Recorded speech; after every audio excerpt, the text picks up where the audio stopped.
Hey everybody, Gavin, Seim. Welcome to the live show. We've done kind of a two-part live show today where I've rambled and talked and annoyed the viewers in the live stream. So if you're seeing this afterwards, it's because I actually got my ducks in a row. No, I have no idea how that translates correctly to Spanish, but I would translate it, voy a pon mi patos en orden.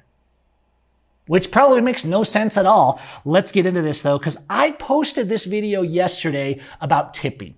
And it's kind of blown up a little bit. I've talked about this before. A lot of us are sick and tired of these mandatory tips and this idea that tips used to be 10%. They still are in Mexico, and they're certainly not mandatory. People don't go for that here. But in the US, then they went to 15 as the normal. Then they went to 20. And now you got these people, and you have a freeloader mentality in the US because we've become so socialist in the United States that it basically demands that you just support other people, right? You're going to a restaurant, therefore you're wealthy and you can afford to pay the staff's wage as well as the food.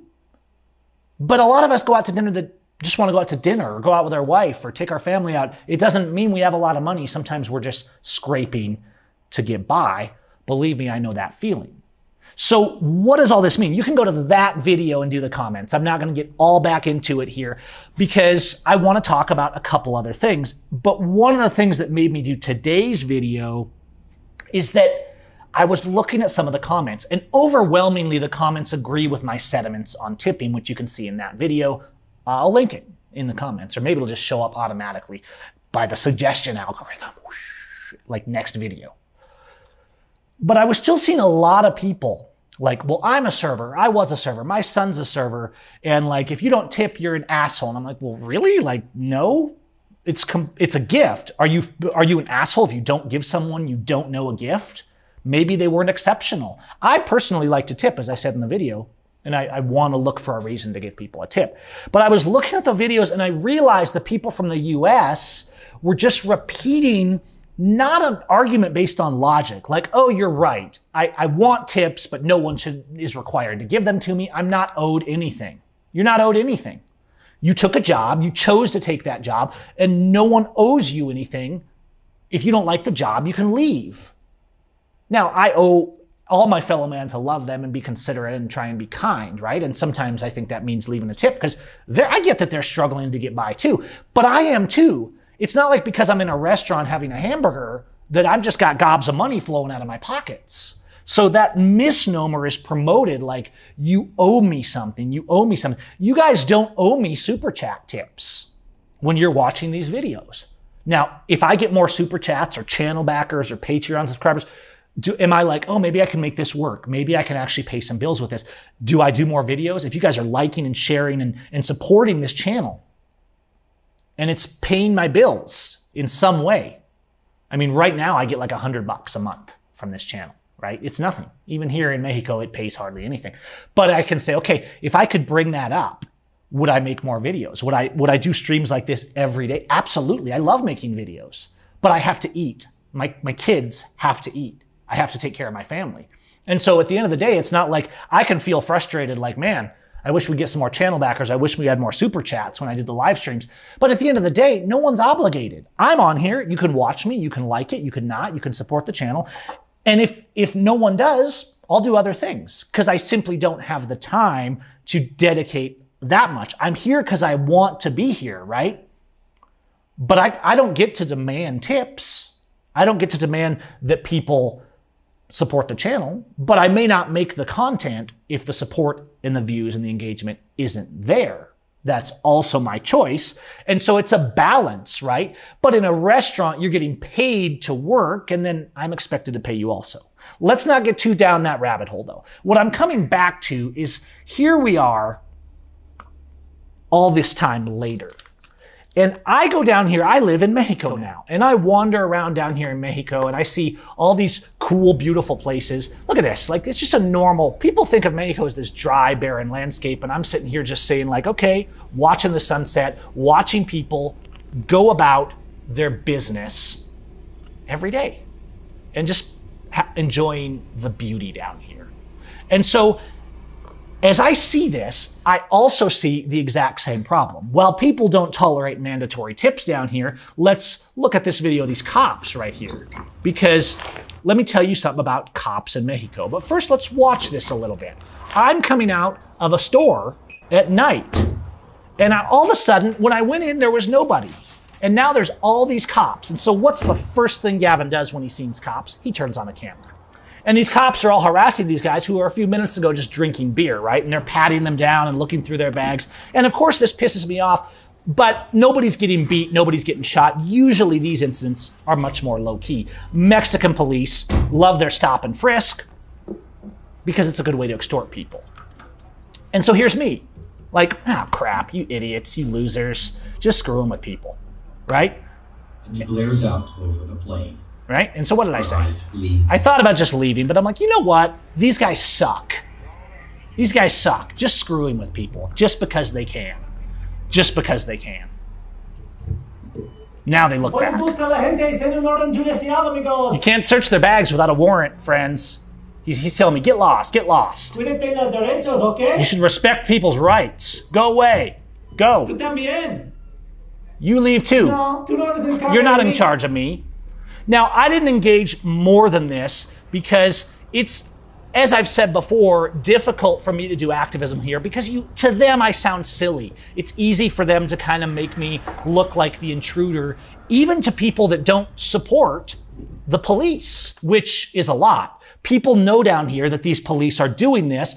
And while police aren't nearly as overtly violent, most of these incidents just lead to a little petty harassment, maybe a $10 bribe now and then, and everybody goes on their way. However, that's the problem. Police get paid a lot less.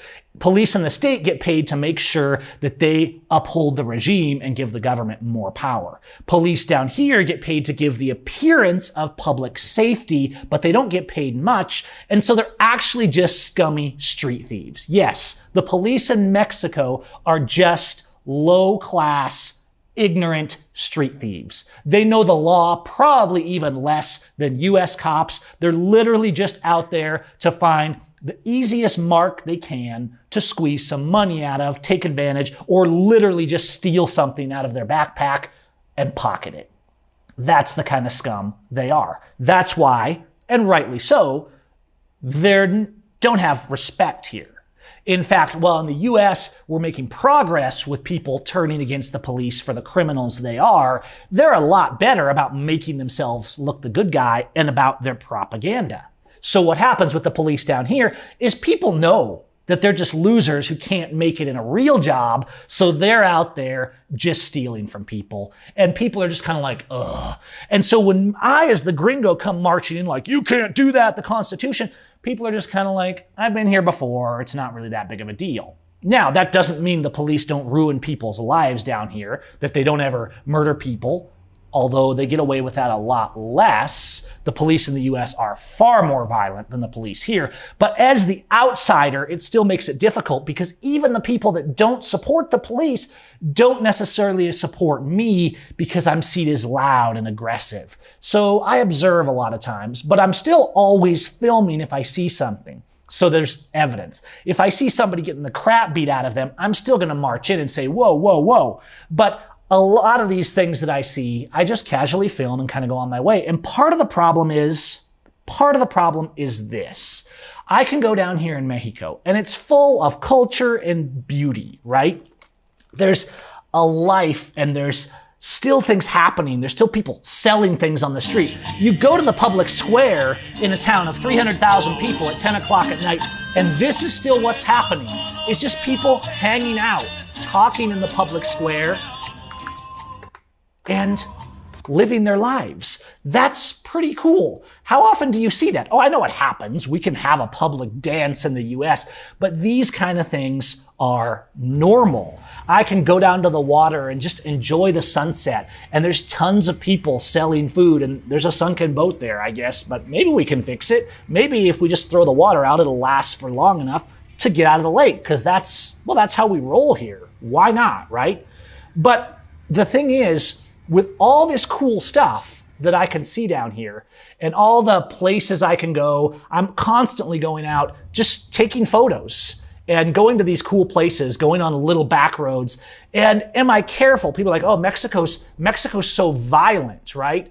Well, I'm cautious as the outsider. I'm cautious because I don't always know the ropes as much as the locals. And yes, because of the drug war, the violence in Mexico keeps getting worse. Although, let's be honest, it's getting worse in the US as well. It seems that the past 3 or 4 years, the violence worldwide has just gone through the roof.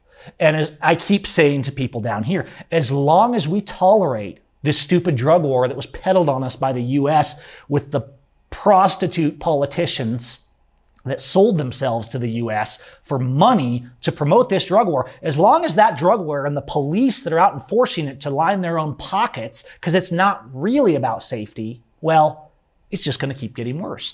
And it's the same everywhere. It's the same everywhere in the US as well. As long as you keep tolerating the propaganda, we're going to keep you safe. Here's a new law to stop narco trafficking. What we need to stop is government. That's who we need to stop, because government in all places are the biggest violent criminals, the biggest thieves, and the biggest narco traffickers on our lands. And if you didn't have their drug war that was invented entirely to divide us on our borders, to stop us from freely traveling, and to control us with fear and terror. All this nonsense from so-called Christian patriots in the US about we need a wall, we need to keep them out, that didn't exist before the drug war. No one cared if people crossed the border because it was a human right. Even though some of those immigration laws, which are completely unconstitutional, existed and gradually came more to be in the 50s, 60s, and 70s in particular, it wasn't till the drug war and Ronald Reagan and George Bush and the terror and the war on terror and all this stuff that our freedoms really went out the door. So we say, oh, we have to stop illegal immigration, which doesn't actually exist because the Constitution forbids immigration restriction. What we actually did was we forged our own chains, because with the restriction of others, we lost an equal amount of restriction on our own liberties and rights. And down here, we go out on the streets and there's still just a cart selling drinks, selling tacos, selling tamales, selling even alcoholic traditional drinks, just out of a cart, some dude walking down the road and being left alone for the most part. But those police that I just showed you, those guys there, if they have an opportunity, their hearts are not better than the US police. They're still going to come in. They're still going to come in and try to screw with you if you can. And the problem we have, and this goes back to the tip video, it goes back to what I just showed you in this video. Do you really believe that? The problem I have is that the police walk up to these people with this stop and frisk kind of mindset, and they know how to see the right kind of person. Young people drinking, maybe doing something they're not really supposed to be doing, because it's completely normal to see a 10-year-old with a pack of cigarettes down here. And so there's things that might technically be against the rules, but that are completely normal. There's people that are indigenous or that are indigenous or that are just kind of traveling. You can clearly see that they have rough clothes, they're poor, they just have a backpack. The police know the kind of people that they can target, the young people, the poor people, because there's certainly a lot of people down here that if the police come up to them and say, hey, we're gonna search your backpack, they're like, no, you're not. Article 16 of the Constitution of Mexico says you can't unless you have a judicial order. But most people down here are still ignorant. And why? It's the same problem in the US. I tried to teach the Constitution for years. I tried to do activism. And what did I get for it? I became an exile because I got sick of trying to be put away in a prison, and I didn't want to get offed by a cop who said I was going for my gun when I was reaching for a camera. And the problem is, we believe that. People believe that you have to give a tip and that a mandatory tip can be mandatory if it's written on the menu, because we're conditioned to believe whatever crap we're told. And government and corrupt people know that if they repeat something often enough, it becomes the truth in the minds of the ignorant. In the minds of the intelligent that are critical thinkers, a lot less so, although it still takes us a while sometimes too to wade through the propaganda. I have friends like Tony who for years believed in the idea That, yeah, we should have a wall. That, yeah, patriotism and conservatism and constitutionalism, we had to have border controls. We had to keep those people from over there out. And one day I sat down with him and I argued with him and I said, that's BS. It's not in the Constitution. In fact, the Constitution forbids it. The Bible forbids it. And you say you believe in the Bible. It has no bearing on a security. And it all came about with the drug war. The difference is Tony was wise enough to think it over and say, he's right.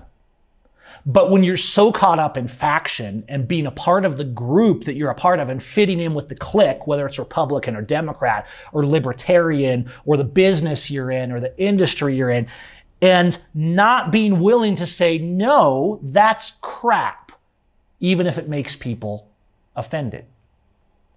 If you're the server that works with 20 other servers, and you're not willing to say when they put on the menu mandatory tipping of 15%, if you're not willing to say, no, that's crap, we can't have that, it's not legal, and it's going to damage our tips because I get more than 15% tip because I work my ass off, and all you're doing is lowering my tips.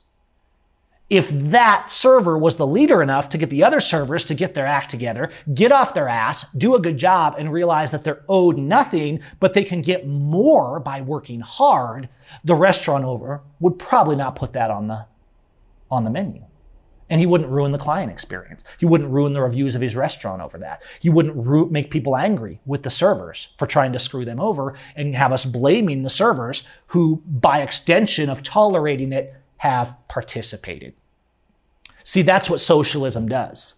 Socialism or communism or whatever you want to call it, self-entitlement convinces you that other people are bad and that you deserve more. And that's really what all this stuff is about. And I want you to think about this before we close. Whether it's the drug war, those people are bad. Those people cause trafficking. Those people cause violence. I'm better. I'm more righteous. I have more self-control.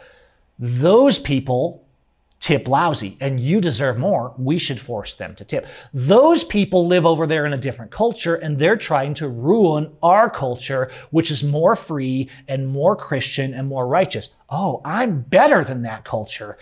God bless me for being a part of it. Haven't you seen the pattern? Because whether it's in the restaurant or the psycho who's trying to build a wall on the border, and ultimately that will be used to keep you locked in and take away your freedoms, like has been happening ever since the drug war started, and you went along with it, systematically letting your own freedoms be wiped out in the name of stopping bad guys. And the real bad guys were the people you were voting for that were making the rules to protect you. It's always the same divide and conquer narrative that makes them the enemy and you superior and more deserving. That's why the U.S. is a socialist country.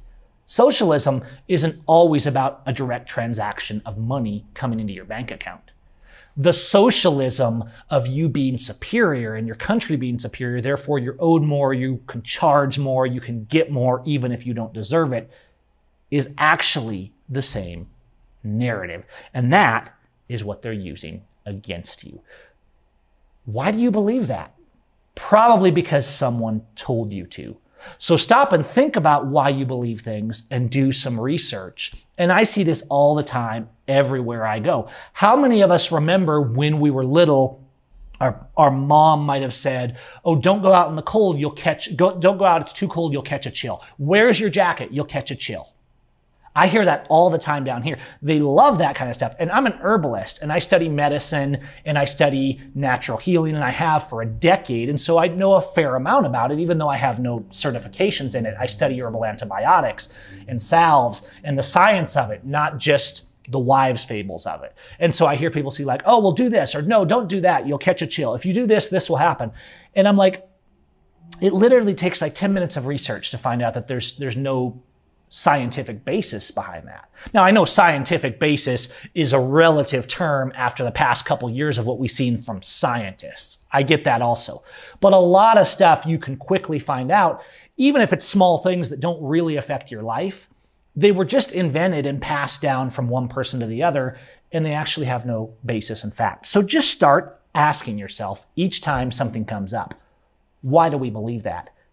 Every time you share some sensational meme that says this person did that or this country did that, take 5 actual minutes to research it, because most of the time what the meme or the news story is saying is actually total BS.